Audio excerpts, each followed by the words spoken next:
cramps, he said because he didn't get enough sleep. We haven't seen that, but it's this detail from Caitlin McGrath reporting about the sleep. Kikuchi's sleep deprivation was because he only got 11 hours. He usually gets 13 or 14 hours. How? What? Let's go around the horn. Wakes up, pitches, right back to bed. I haven't done that. Newborn baby hours. We'll get to that later. A matchup this Sunday, the quarterback with the highest win percentage ever versus the quarterback with the lowest. Patrick Mahomes and Justin Fields. And here is what Fields told reporters, including our Courtney Cronin today, about what he needs to do to be better. Thinking less and just going out there and, playing off of instincts rather than just so much, so to say, info in my head, data in my head, and literally just going out there playing football. When you say thinking less, what do you think was causing you to think so much, maybe think too much? Could be, coaching. David Dennis Jr., how do you hear Justin Fields there? I hear Justin Fields confirming what I said last Monday after week 1 when it was called a hot take, that the Justin Fields Chicago Bears marriage needs to end. This is in disarray between the quarterback and that organization has been going on for years. And you can see that. You saw that on Sunday. You saw a player who was unsure of himself. He's holding the ball for 3 seconds per play, which is, fifth most in the league. Is unsure. He looks like he wants to run, but the coaches are telling him not to run. He's only had 4 designed run plays. They're going against his strengths. I don't know if Justin Fields is a great quarterback. He's not the second coming of Joe Montana, but you got to believe he's better than what he's been given out there on the field. And the Bears are not good for him. He's not good for the Bears. This needs to end immediately. You say you weren't sure if it's a hot take. I'll still give you the plays. That's a hot take. Israel Gutierrez, how do you hear Justin Fields say? I mean, there's a lot of possibilities here. For some people, they hear a quarterback say, hey, he needs to think less, and it's more of an admission to say, hey, there's a lot going on with the quarterback position. If you have to think less or if you're thinking too much, maybe it's a bit much for you. But really, I think it's too quick of an assessment overall, whether it be just from his career so far, whether it be the relationship between quarterbacks and the Chicago Bears. I think it's a little too soon because you've seen stretches of games where he has used his legs and they have put up huge numbers, and that's why we had this expectation for him this year. But those didn't result in wins either. So whether he's running a lot or whether he's not running a lot and looking confused out there, there aren't wins. There aren't things that make you feel good about the Chicago Bears team, so all eyes go on the quarterback. And if I'm Justin Fields, yeah, I'd rather simplify that too and say, hey, let me play to my strengths, and then we'll see if that's good enough. Because at the quarterback position, if you play somebody at a young age, you play to his strengths until they develop more strengths. And if they never do, then maybe they have a career like Cam Newton, where the high is really high, but it's short-lived, and you just kind of go from there. And so I think Justin Fields is a little bit too soon with the assessment and a little bit too soon with, hey, let's get him out of Chicago. Too soon with the assessment, Israel says. That stat I gave about lowest win percentage for a quarterback, that's through 25 appearances, at least 25 starts. So that's not nothing. Clinton Yates, Yates, he's been utilized correctly, though. How do you hear Justin Fields there? David, you said last week it was a hot take, but a lot of us who have been watching the Bears, this hasn't been a hot take. They haven't had a plan the entire time this guy has been there, which is what the issue is. It's not even just a matter of what they're trying is working. Tony, I'll say it again. The worst coach position in the league is quarterback, and the Bears are a perfect example of how you don't do this. You either figure it out first and either give yourself an option to fail with the guy or make sure that he develops. Neither one of those things has happened in Chicago, and this is what you get. A player looking straight into the camera and blaming the guys that's job it is to make him better. Woody, how much of this is on the coaching and how much of this is on the quarterback? Well, I understand his predicament. When the media talk to me about these shows that I'm on, I always blame you, Tony. It's not my fault. You give me too much information, and so I can't really That's basically what he said, right, Woody? Is that allowed?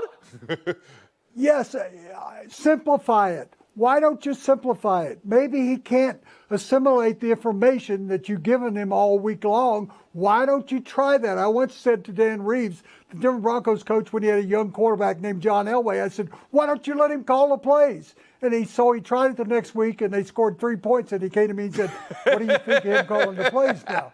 But I think that they either do one of two things. You either simplify the information you're giving him, let him be a natural athlete that he is. He wants to run the football. Let him kind of be more in control of his fate there, or trade him to the New York Jets so that he's under Nathaniel Hackett, and then he'll be begging to go back to Chicago. But I do think simplify is the situation that they got to have. All right, everybody, you guys want him to run more. How could he even run more? He's been hit more than 100 times over the last year, right? That's an incredible number. Secondly, he's not a quarterback historically that has thrown for 300-plus yards. He's only got one 330-plus yard game since high school.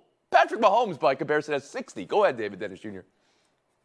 Yeah, there's a middle ground here between running 4 times and running 100 times. They can find some plays that work for him. But what he insinuated here in the press conference, not just that the plays were too complicated, is that once the game starts, they're telling him more information and things that was different from what they had during the week. So it seems like disarray and disorganization from what the coaches are telling him. So that all leads to a lot of bad information and some of those bad sacks he took on Sunday. You go back and look at that pick 6, though. That's right at the goal line. It was basically a handoff to Shaq Barrett. That looked like, and you had Tampa Bay defenders say that was the 3rd time in a row they ran the same play. So that's maybe on the coaching and the calls. And that's what the quarterback is playing at. No. Oh, man, it's tough to be a Chicago Bear fan and to hear that press conference today. We'll move on. Here's a headline. Deion Sanders is the most famous college football coach ever. That's Dan Wolk in USA Today. And here's another headline. Deion Sanders transforms Colorado into Black America's team. That's Clinton Yates, ESPN. And Skate. And here's another headline. In the Gazette, our Woody Page going straight to Tebow Mania, written around deadline on Saturday night. Let's start with Clinton Yates. Let me ask you this. As Deion taking over college football, but do the wins need to keep on coming? And specifically Saturday versus Oregon, where they were a 3-touchdown underdog. I don't think they do, because I'm not entirely sure what Deion's, in fact, stated goals are for the program at this point in terms of why he was brought in. Bring hype, get people in the seats, and get players. That's all happened. They've won some games. The question is whether or not, by his own standards, what does he want to do? Do you want to win national titles? Do you want to get to bowl games? Do you want to win Heismans? Or do you want to put guys in the pros or graduated players, or just make them money while they're in college? That's yet to be determined. As for the rest, the hype, the people loving him, I don't think that goes away depending on whether or not they win in and out each week. What matters is whether or not people enjoy the show, which is why the numbers are through the roof every time they're playing football. I'm sitting at that game on the sidelines. I got millions of people texting me at 3 a.m. Eastern Standard Time asking me what's going on. That's never happened to me before, and I'm telling you, it's because this has never happened in college football. And Woody Page, I'll ask you it the same way. How much do wins matter when we're talking about the culture created and the fame and the celebrity and the conversion of it all? The convergence of it all, I should say. Well, some wins will matter. I don't think playing against Oregon, UCLA, USC, Washington State, all ranked teams, that they're going to get through that kind of trail mix and see if they win a lot of games. But I tell you what, if they get to 6 games, he can pick his bowl game. Everybody's going to want to have him play his team in that bowl game. But you go back to the situation of what is it he's doing? There's been so much negative in college football over the last couple of years with the transfer portals, the teams switching conferences, with coaches being fired like they are, the harassment charges, things of that sort. This is a breath of fresh air that people can actually cling to. I mentioned Tebow Mania. We've never seen anything like that in Colorado before him, but now we're seeing it with Deion Sanders. And why are we? He's polarizing. He's a preacher. He's a prophet. He is a parent of 2 players on his team. He is a little bit of a promoter. He is on more commercials now than anybody, more commercials than any football player or any athlete or any star. what he's done is just totally changed the game of college football at a time where it needed somebody like Deion Sanders to come along and save the game, really. Well said, Woody Page. David Dennis Jr. on what you've seen and now what lies ahead this Saturday versus Oregon when they're a 3-touchdown underdog. In the immediate, the wins do not really matter for the goals that Deion, we assume he has, as Clinton laid out, raising his profile, raising Colorado's profile, making a lot of money for these players. That's going to happen. They can lose 60-0 this weekend against Oregon, and in 2 weeks, when they go to USC, you are looking at what will probably be the highest-rated non-bowl game in college football history just because of Deion Sanders. He's not only the most famous coach in college football history, right now, he is the most talked about athlete in any sport. And that is because he understands what a lot of us understand, and that is what determines what is popular in America is by getting what is popular with black culture and with black folks. And Deion Sanders has captivated and captured the hearts and minds of black folks. That started at HBCU at Jackson State, and now he has honed a lot of that culture and he has brought it to the mainstream. Colorado and Deion Sanders are locked in as blockbuster organization and a coach for the foreseeable future, no matter what happens in the next 2 weeks. Again, very well said. But they can lose 60-0, and this keeps okay. All right, that's David Dennis's take. Israel, how do you see it?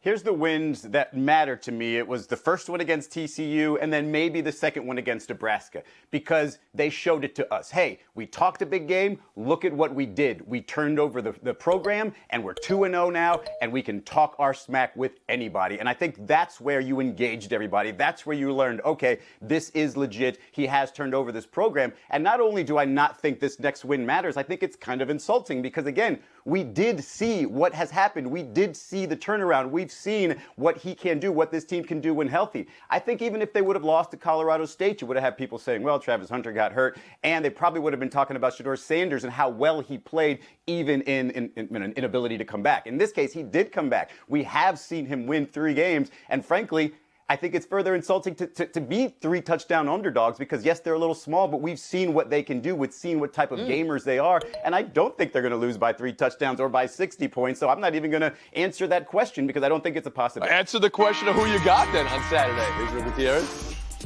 I mean, I got Oregon in a close one. David Dennis Jr. I got Oregon in a tight win also. Woody Page. Yeah, big scoring game that will be close and Oregon wins. Clinton Yates, I'll give you the last word. I'll pick Colorado, but I just want to remind people, this was going to work. He's Deion Sanders, an American icon. You should not be surprised when he walks onto a football field and has Well, that's success. the point. He's the most famous college football coach ever. He was coming in as one of the most famous and heralded athletes ever. We'll take a break here, buy or sell next. You guys see Shohei Ohtani's elbow surgery was performed by the same doctor who did Aaron Rodgers' Achilles? That is a busy week. The hope and plan is for Ohtani, the hitter, to be back in time for the start of next season. And Ohtani, the pitcher, to be clear to pitch in 2025. All this while Ohtani, the free agent, is on the market this winter. Clinton, how do you think the injury and the plan affects the market for Ohtani? I think it affects it a lot. Sidebar, that doctor is also the Dodgers doctor. You talk about inside information for a free agent track, but it has to affect things because he is literally not going to be the same player going forward simply in terms of availability as a pitcher. Sure, you might pay him to bring in the eyeballs and be the kind of content creator you like, but if you're legitimately negotiating, you're not getting the same player you got before, even if he does come back simply from a time perspective. I don't think a GM is going to get out there and say, I don't want him, but if you're talking about productivity that you can bank on and you're going to pay for, you have to look at it differently than you did even 6 months ago for Shohei Ohtani. Would you say the two-way unicorn era of Ohtani is done? In terms of what we saw that last season, you saw from Ohtani, it might be the best baseball season we've ever seen in our lives, and I'd be stunned if he can do it again, but I hope he does. Woody Page. I totally disagree with Clinton. Ohtani is still going to be bid by 5 or 6 teams in the league. The rest of them can't afford him. They can't afford him $500 million. But the teams that can want him, and if he continues to want to pitch, He'll come back in 2025 and concentrate on being a hitter next year that does 40, 50 home runs, 125 RBIs. Nobody's going to back out. It's not going to affect his marketing, and he's well rested. He's well rested. Okay, all right. Yeah, you get the joke. Now. Go ahead, David. Forget content creator. Let's talk about home run creator, RBI creator. He's got 44 home runs, 95 RBI this season. Even as a hitter, he's worth maybe being the highest contract in the league. What owner is going to realistically say, I'm backing out of the Shohei Ohtani sweepstakes? That's something that gets you fired. This is not going to hurt his market value at all. Mr. Gutierrez. Owners getting fired? Well, the double Tommy John surgery is going to give some teams some pause, as well it should, because not many, if anybody, has come back from that successfully. But I think when you're looking at Shohei Ohtani, he is, as you mentioned, Tony, such a unicorn that you almost have to have faith in him. Not many people could think that he could do what he did previously. Now to be able to do it again after a second Tommy John, no, I don't 100% believe it's going to happen. But if I'm a GM with a lot of money to throw around, yes, I'm giving it to him. I'm saying that first year might be a waste of money because he's not going both ways. But if he is going both ways starting in 25, well worth the contract. The number of players who've had double Tommy John is growing. The data, some have had similar level of success. Not many have had better. We'll move on. Last night in baseball, a pitcher pulled because he didn't get enough sleep. This is my favorite story of the night.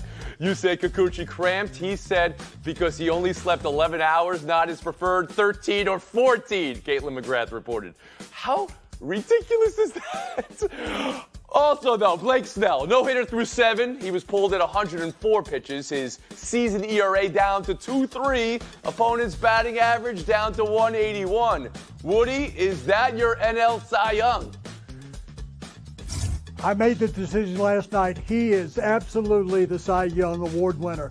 He was so dominant last night. If he hadn't walked 4, and he leads the majors in walks, if he hadn't walked 4 and struck out 6, he would have gone for 12 innings if they wanted him to, and it might have because it was 0-0 in the ninth. But he is such a dominant pitcher, and I think that he has to have that award. David Dennis Jr. Yeah, we can quibble about that 5% walk rate, but the guy still leads in ERA, and he hasn't allowed more than 3 runs in 22 straight games. This seems very simple. Give the guy the Cy Young. Israel Gutierrez? I don't think it's a sure thing he would have finished that game successfully, Woody. He doesn't really throw into the 1-teens and hasn't in a bit. But look, I don't think he's the Cy Young Award winner necessarily. I would give it to Strider in Atlanta. Actually, the ESPN predictor has it going to Devin Williams in Milwaukee. I think, to me, it's Strider just because he's on the Atlanta team. I know his ERA is a tad high for those who win these awards, but he's been dominant, and so, yeah, I'd like to reward him. Wow. Clint Yates, how about you? I wouldn't knock Snell because of the innings thing. I mean, it's as much a function of modern baseball as anything. But the guy said himself that he was ready to come out of the game. He wasn't going to go 12, Woody. But overall, it's got to be Strider. Okay, the strikeouts are a thing. I realize that the numbers matter. But if you watch the 2 pitchers, the guy I'm taking is the guy with the monster thighs who strikes everybody out. He is the most dominant pitcher in baseball. And I know that doesn't necessarily mean you deserve the award. But for me, he doesn't. Israel said the ERA is that high. Clint Yates, you know what his ERA is right now? It would be over 3. It's 3.7, and no pitcher has ever won the Cy Young with an ERA of 3.7. It would be the highest ERA ever of a Cy Young winner if he does in fact win. David Dennis Jr., his Woody Gutierrez. Thank you for your time. Clinton Yates, Woody Page, Showdown next. Clinton Woody, good luck in Showdown. Liberty Mystics last night, off the rails. Natasha Cloud was a force of nature. Back up her talk. So New York needed a late run to tie it. Turnovers all over the place for both teams at the end of the game, so they went to overtime, and that's where it helps to have 2 MVPs. Breanna Stewart and Jonquel Jones. Jones taking over. Libs eliminate the sticks. Clinton, your takeaway.